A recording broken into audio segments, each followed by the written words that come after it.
Hello and welcome to the Valley. Today I am your host, Janet Michael. We have got a really cool event that we're going to give you details for on the show today. I am on the Zooms with Krista Nahas. You may remember her. She was on the show last year from Grange Family Farm. Megan Craggs is back with us as well from Carter Hall Farm. I have to say, and Megan and I were joking about this before we started recording, that was one of my favorite shows because I got to hold baby sheeps and get hands-on. That was a gold star for Justin Kearns and that show, Megan. So I'm sorry we're on Zoom today, but I'm glad that we were able to do that in person at least once. Yes, that was a fun time. Megan, for somebody who maybe didn't hear the show about Carter Hall Farm, can you tell me a little bit about the farm? Yes, so Carter Hall Farm, my parents own the farm, and it's been in our family since about the 1960s. My parents bought it off of our cousins back in 2019. The farm is historic. It's been continuously farmed since the 1800s. The old house on the property was built in 1820. So a lot of history. My dad, he's very into history, so we focus on heritage breed animals. Our cows are actually the same cow George Washington had, and same with the sheep, same sheep George Washington had. So yeah, we're all about history and preserving history and land and all of that.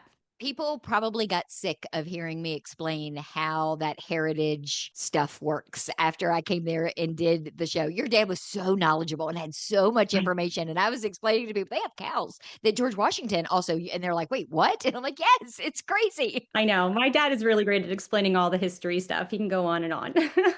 Krista, you were on the show last year when we were talking about the Frederick County homesteaders who actually are going to be on the show again in a couple of weeks talking about their big event. But for someone who isn't familiar, give me some history and background for LaGrange.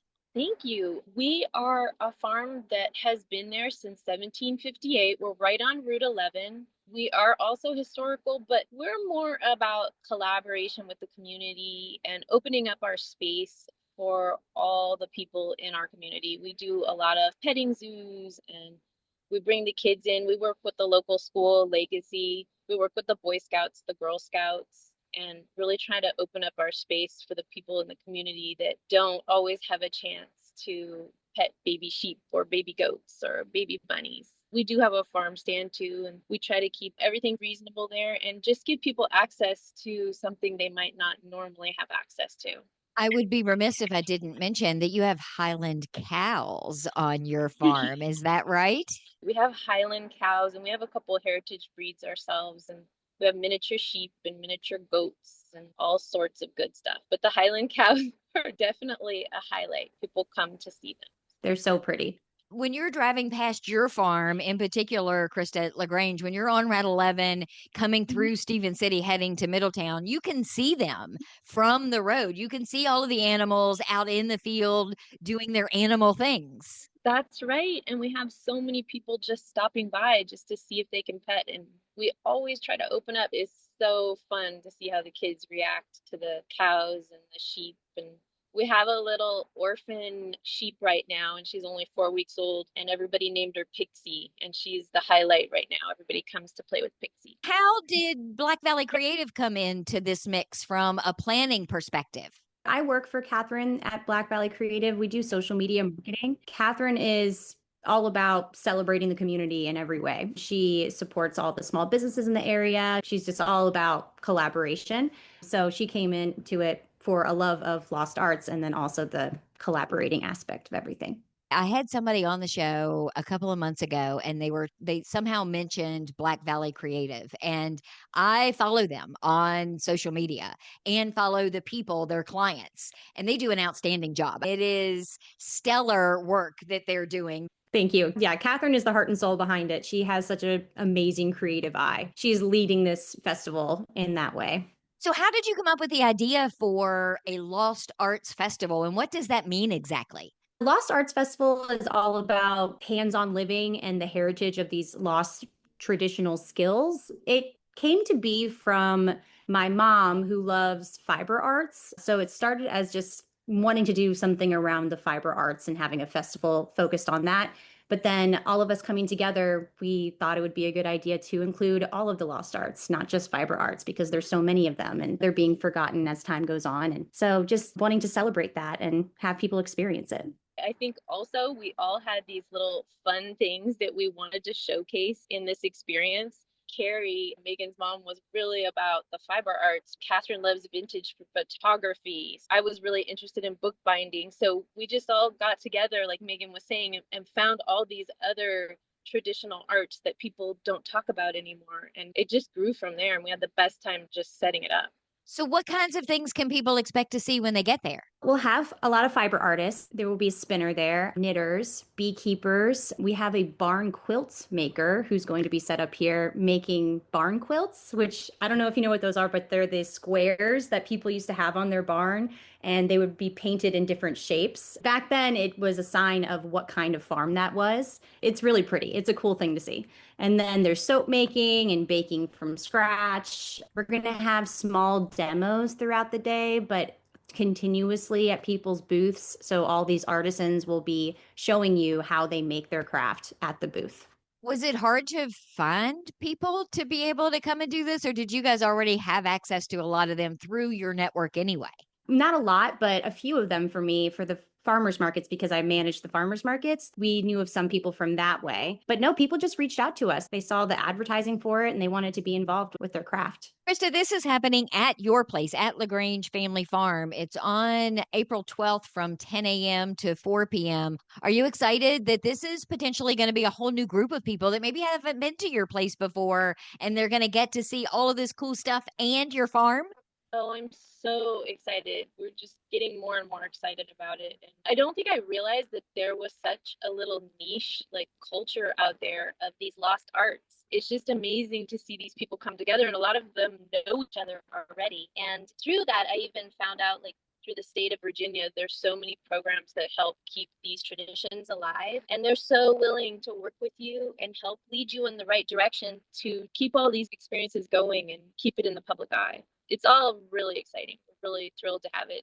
Catherine and I have collaborated on a few community experiences before, and they've been so fun. And this is the same thing, but on steroids. It's going to be so fun. It really does mirror, too, how a lot of the farms in our area work together in the same way. When you talk about how someone who does one of these lost arts, they want to teach new people how to do it. They want to know who else is doing something similar to what they're doing so that they can promote each other. You guys from a farming community are exactly the same way. You're promoting the other one. You're getting together to co-host events like this. It really does tie in well. I work with Belgrove a lot. We've done a lot of community events there. And I love, love, love the idea of collaboration. I come from Los Angeles, where things are very isolated and independent. And this world where all the farms are working together and we're all supporting each other and highlighting each other's strong points is just such an amazing experience for me on a personal level. Yes, I agree. That's something I really love about our farming community that we have here in this area. We all learn from each other and we teach each other these skills around farming. Krista and my family are collaborating in that way too. I think my brother was over here and they traded a baby goat for my brother castrating her pigs not too long ago. So that's just an example, but yeah, lots of collaborating. Let's take a break. When we come back, let's talk a little bit about the logistics of the event. How many vendors do you have? Where can people park? Is there a cost for them to attend? Can we talk about some of that stuff in the next segment? Yeah, that sounds great. We are on the Zooms today talking about the Lost Arts Festival. It is happening on April 12th from 10 a.m. until 4 p.m.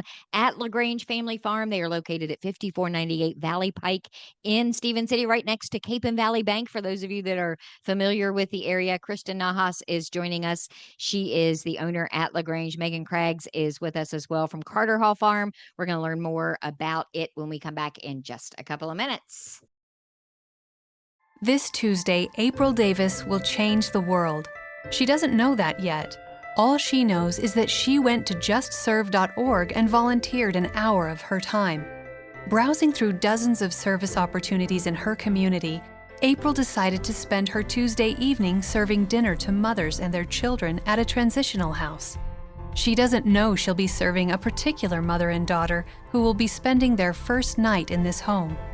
April doesn't know that the hot meal she'll serve is the first this mother and daughter will have had in a week, or that the simple smile she'll offer as she serves them will help them realize that things are going to be all right. Which is why this Tuesday, April Davis will change the world. See the difference you can make. Sign up for service opportunities in your community. Visit justserve.org.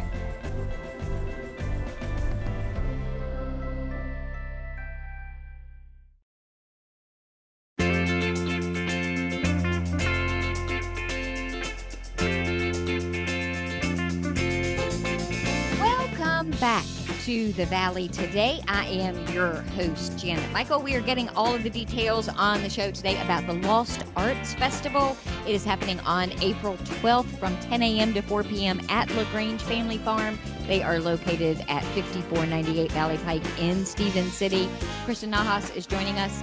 She is the owner at Grange Family Farm. Megan Craigs is joining us as well. She is from Carter Hall Farm. We're talking about how you guys, plus Black Valley Creative, and from the sound of what we talked about during the break, a ton of lost arts artisans have joined you to put this festival on. It is going to be super cool, the things that people are going to be able to see, learn, and buy at this event. I think some of the vendors are as much excited about shopping at the other vendors as anything else. They keep talking about that. I think it's so fun. So, Megan, we talked a little bit about some of the things that are going to be available, but during the break, you went into great detail. There is going to be such a variety of things. The whole day is really about the experience of everything. Yes, you can buy all of the arts that these vendors create, but it's also about seeing how they're created and how they're done. So at each individual vendor booth, there will be demonstrations happening throughout the day with no set time. So you can come and go as you please and see these demonstrations taking place. We will be having a sheep dog herding demo and a sheep shearing demo at 11 o'clock a.m. So that's going to be really cool to see. A lot of people don't know about sheep shearing, but it is quite a skill to have. It's hard and cool to see. And that's where a lot of people's clothes come from. So that's a fun thing. And then we'll have a canning demo, stone carving. Liberty Hills Farm will be here doing stained glass and soldering, yarn spinning and weaving. There will be a tin type photographer taking photos throughout the day. Hancock Civil War String Band will be playing.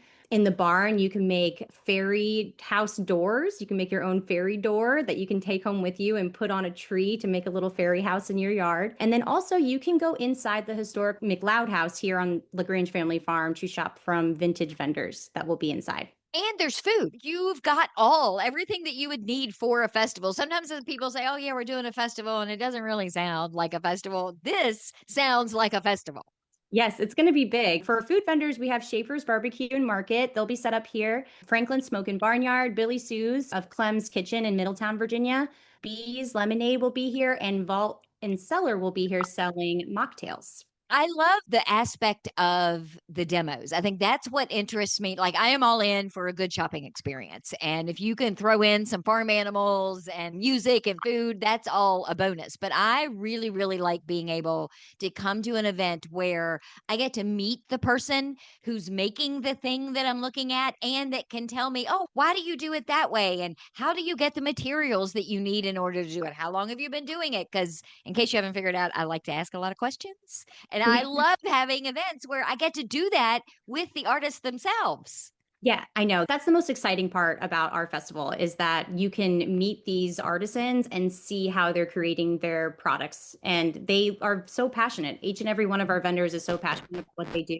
So I'm sure that they will just go on and on with you about how everything is created, and it'll be a really fun time. Is there a cost for me to attend? Do I have to have a ticket?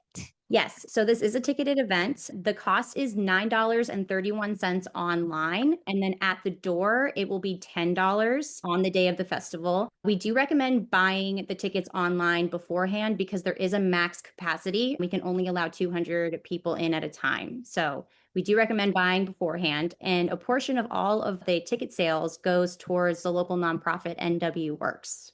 And that's a great cause. That's a very worthy cause. Yes, definitely. They support individuals with disabilities and barriers to employment.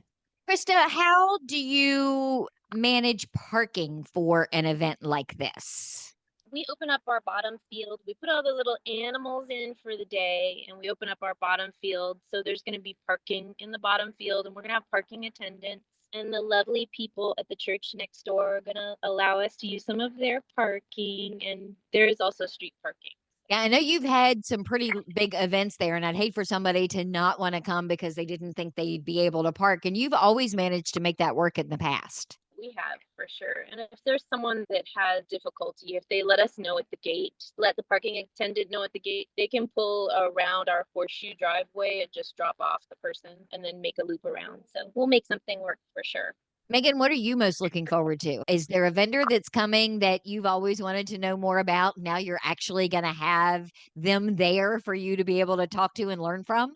I love photography, so the tintype photographer is very interesting to me. I'm excited to see that. And then the barn quilt making, that's going to be really cool to see. And all of the fiber arts too, because my family, they have sheep and my mom is a fiber artist. So I'm very interested in that as well. How about you, Krista? What are you most looking forward to that day? Oh gosh, I have to agree. I was putting my foot down. We needed to find a tin type photographer somewhere. I love the barn quilts. The lady is just so fascinating. I could listen to her talk forever. So many of the artisans are people that I know and are in our community, and you never get a chance to really talk to them about what they do. And these people are so passionate about what they're doing. It's really a great time to really see it from their side. Like the Valley Mill is going to be grinding their own grains with a hand grinder. Even the band, the Hancock Civil War Band, they're a bunch of these people that go around dressing up and play old timey music. And they're so interesting to talk to. They all have these varied backgrounds. And we just have such an eclectic group of people coming together. There's a forager that's going to speak on the 12th. One of our farms is going to make fairy doors with the kids. Another farm is going to talk about having your own flower farm. Well, she makes little sachets with the kids out of lavender. So we have a lot of really neat, different, varied people coming for the day. And I'm only sad that I can't just spend all the time walking around talking to everybody. I know. We have to work it. Yeah, that's the downside to putting on an event like this. Yeah. Megan, Krista brings up a good point because a lot of these activities that people are going to get to do and the demos that they're going to get to see, they are kid friendly. And it's very important that we make sure this new generation understands and values what these artists bring to the table so that maybe they don't stay lost art forever. Yeah, exactly. It is important to pass down these traditions and make sure they don't get lost and forgotten. So passing it down to kids and having kids come out and experience it all it's a very family friendly environment. So we definitely invite the whole family and kids to come join. There's going to be fun activities too. Krista has a petting zoo here at the farm that the kids can interact with the cute animals. So that'll be fun as well. Think people would also be really surprised at how many of these artists that you have there are local. They're from the Shenandoah Valley and maybe our neighbor, and we didn't even know that that was something that they did. So I think there's going to be a lot of light bulb moments happening during this festival as well. Yeah, these are all local people within, I think the furthest person is an hour away. The majority of people are from Frederick County, Shenandoah County, Warren County, really close by. So they're all relatively local. I think it's also interesting that a lot of these people have day jobs and this is their passion. And that makes it even more interesting. They might be a contractor or a lawyer by day, but they're making doilies at night. It's like superheroes. They're superpowers. Wait, can you imagine meeting someone at a cocktail party and they say, "Oh, yes, well, I'm a pediatrician by day, but at night I make fairy doors." So, Megan, for someone that's listening and they want more information, is there a list somewhere of the different vendors? Where can they go to get their tickets? Where's the best first place for them to go? Our social media pages have a lot of information on vendors. We're doing vendor highlights for everybody. So our Instagram is Lost Arts Fest, and then our Facebook is Lost Arts Festival. You can find a lot of information on there with a link to where you can purchase the tickets, and that is on Eventbrite. And then if somebody wants to follow you at Carter Hall Farm, do you have a website and socials? Can I buy things from you at your market? Yes, we're carterhallfarm.net. We have a farm stand every Sunday from 12 to 4 on the farm. So it's 310 Carter's Lane, Stephen City, Virginia. And we have Instagram and Facebook as well, Carter Hall Farm on both. And you mentioned a second ago that you also help manage the farmers markets in both Stephen City and Middletown. When do they open? Farmers markets typically open in May. When can we expect to see those up and running? So the Stephen City Farmers Market opens at the end of April, April 25th, for a big town-wide Earth Day and Arbor Day celebration. So that'll be from 10 a.m. to 3 p.m. on April 25th. And then The Middletown Farmers Market, this is the first official season for that. So it's the grand opening day on Mother's Day, May 10th from 11 to 3. The farmers market in Stephen City moved down to the lawn where the Heritage Festival and everything takes place. It's not in that corner parking lot anymore at the light, right? Yeah, it's at Newtown Commons now. Big grassy area, lots of room for kids to play and run, and lots of parking. So that was the important part there. And Krista, if somebody wants to learn more about LaGrange Family Farm, or they want to pop in and get some eggs or something from your market, how do they learn more about you?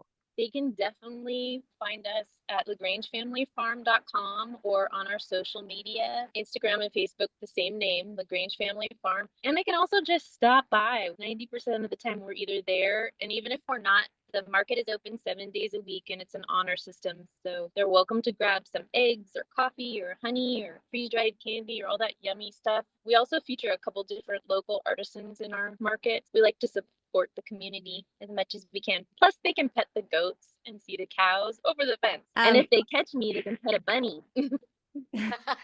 Having a company like Black Valley Creative really is beneficial for you guys because you're farmers. You're running farm businesses. Sometimes farmers have day jobs. So having somebody who can step in like Black Valley Creative and say, hey, I'm going to pull all this together and I think this is a great idea and let me help you manage and promote this has got to be a huge benefit for you. Yes, definitely. We wouldn't have been able to make this happen without Black Valley Creative and her promotional skills. She's really the promoter for this. It wouldn't have happened without her 100%. You can follow Black Valley Creative on Instagram and Facebook, and that's a really great way to stay up to date on all of the local happenings in the Shenandoah Valley because she promotes every festival, event, small business, everything. So if you want to stay in the loop, then you follow Black Valley Creative. Thank you both for agreeing to do this last minute. Thank you for doing that today. Yes, thank you so much for squeezing us in. So happy we could do this. And Krista, I'm looking forward to this event. I'm also going to say that, Mary, I know you're listening, and this is the perfect opportunity for you and I to visit your old homestead. So how about that? I tied in both of those things, Krista. You did it. It sounds great. I will be back on Monday with a brand new episode of The Valley Today, a few minutes after noon. So meet me here then.